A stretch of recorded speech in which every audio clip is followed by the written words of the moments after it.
নমস্কাৰ বন্ধুসকল, আজি মোৰ প্ৰথম কামটো হ'ল যে এই খেতি মই ধান ৰুই দিছোঁ। আজি 20 দিনমান হৈ গ'ল। গতিকে এই খেতিত আজি সাৰ দি দিম।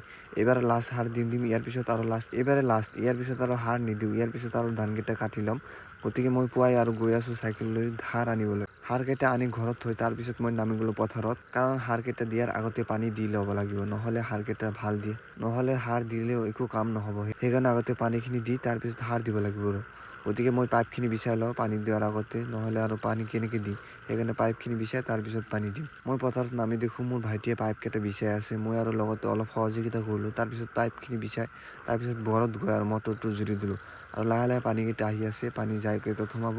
তাৰ আগতে মই এটা কাম কৰি আহোঁ। মই 2 দিনমান আগতে যিটো খেতিত কঠীয়া লগাই দিছিলোঁ, সেই খেতিত আজি ঘাঁহ মৰা ঔষধ দি দিম, নহ'লে আৰু ঘাঁহকেইটা আৰু সাৰখিনি খাই ল'ব। পিছত আৰু ধানত একো কাম নাহে। আৰু এই ঔষধটো বহুত গোন্ধ, সেইকাৰণে আৰু মাস্ক পিন্ধি ল'ব লাগিছিল। যদিও মই মাস্ক পিন্ধা নাই, একো অসুবিধা নাই। আগতে এইটো খেতিত ঔষধখিনি দি ল'ম, তাৰপিছত আকৌ সেইটো খেতিত যাম সাৰ দিবলৈ। ঔষধখিনি দি এইটো খেতিত আকৌ গুচি আহিলোঁ।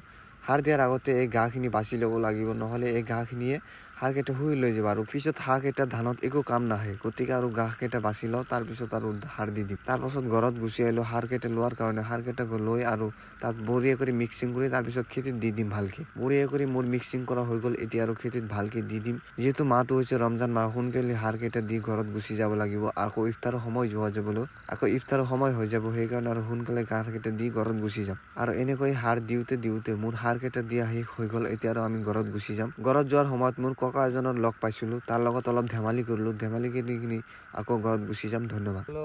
ঘাঁহখিনি কি করবেন এখন? গাছগুলো গরু খামু, গরু খাওয়ালে গাছ কিনবো, গাছ কিনে বাজার যাবো, বেশে চাল খুদ কিনু, বহুল না খামু, বিড়ি মাছ কিনু। তাহলে আপনি এই ঘাসের ফ্যানে সংসারটা হ্যাঁ, তাই চলতেছে। তাহলে আপনার সংসারে খুব কষ্ট দেখি। খুব কষ্ট, আমি তো না খাওয়া থাকি দিন। তাই না টিনা চালানো খুব কষ্ট, হ্যাঁ। বিড়ি কিনে কিনে গাছের বেশি কিনছি। গাছি বেশি কিনছি, হ্যাঁ।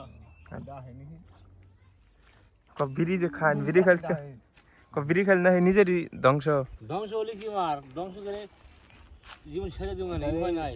উপায় নাই, না খাই মরেন নাকি, বিড়ি খাই মরি, একই কথা। তাই তো। আরে যে মাখন বলছিলেন, মাখর তো যে দাম এবার শুনি বদলে গেছে বললি। মাথায় বাড়ি একবারে মাথা হাত দিন 22টা আমার ভিডিও কল করতেছে, 22টা তার ছিঁড়ে গেছে। তাহলে ওই